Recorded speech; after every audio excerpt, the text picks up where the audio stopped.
So how do you get more Amazon FBA capacity for your products if you're running out and you need to be able to send in more products? It's a very simple process. There's really only one way to do it nowadays, and that is inside of Amazon Seller Central. There is a button called Capacity Monitor now where you can see your capacity that you have available.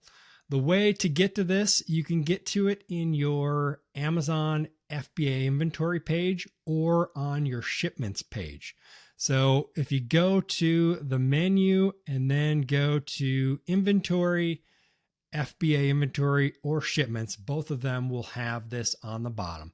So we'll just click on that there. We've got this capacity monitor.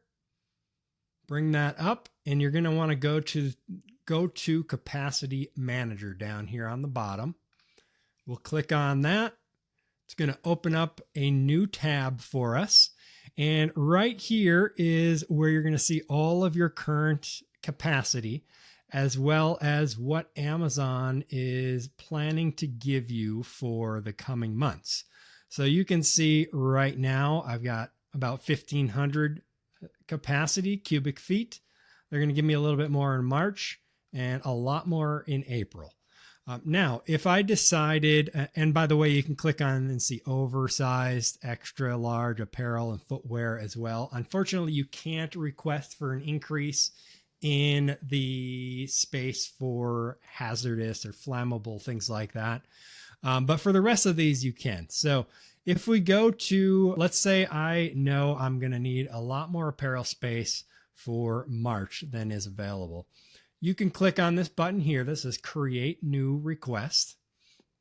And it's going to bring you to this page, Request Additional Capacity.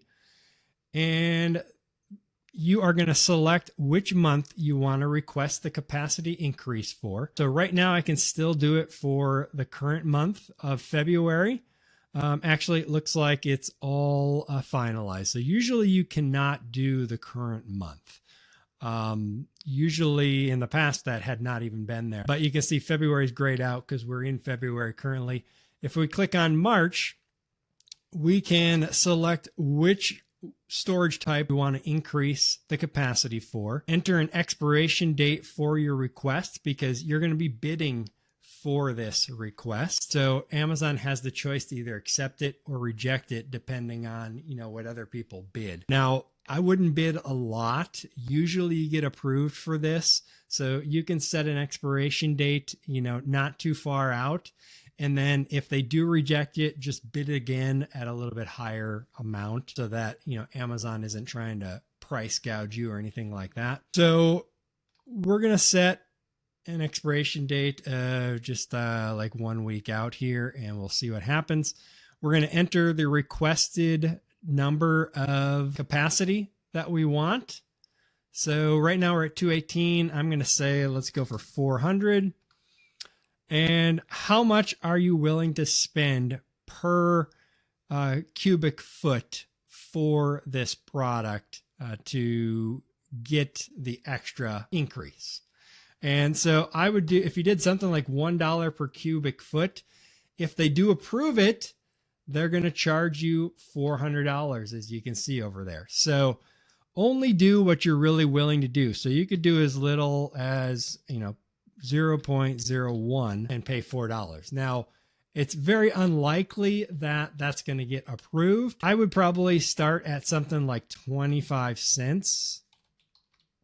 You got to enter the zero first, 0.25. And see if that gets approved and then go up from there, depending on what you're willing to pay for that extra storage, if you're willing to pay. They do have this I need help here, which can help you determine how much capacity you actually need. Or if this is for a new product, it can help you determine that as well by entering the information on that product. And so it can help you calculate it, which is nice as well. Once you have everything entered the way you want to enter it, you'd hit Submit Request. It goes to Amazon. They decide whether they're going to approve you or not. If they reject you, then you're going to come back into this same location, fill it out again and submit at a little bit higher bid. So give yourself enough time. If it's February and you're going to need more space for April, do it now for April so that you can enter multiple requests at a lower bid and slowly bring that bid up and try to get the best price for that space. So that is really the only way nowadays. You used to be able to open up a ticket with support and try to request more space, yada, yada, yada. Those days, unfortunately, are mostly gone. You can try it if you want, but most likely they're going to just directly direct you to this capacity calculator. And so you can request for that storage. So hopefully that helps anyone out there who's looking and trying to figure out how to get more FBA storage capacity. This is the best way to do that here in 2026 and going forward, most likely. But yeah, hopefully this video helped. My name is Todd Welch from Amazon Storage Pros. We help people with logistics and Amazon issues. Jump on over to amazonstoragepros.com to get your free logistics audit if you would like. We'll put that link down below. While you're down there, like and subscribe to get more videos on this to help you with your Amazon logistics and selling on Amazon. With that, Todd Welch signing off. Happy selling, everybody.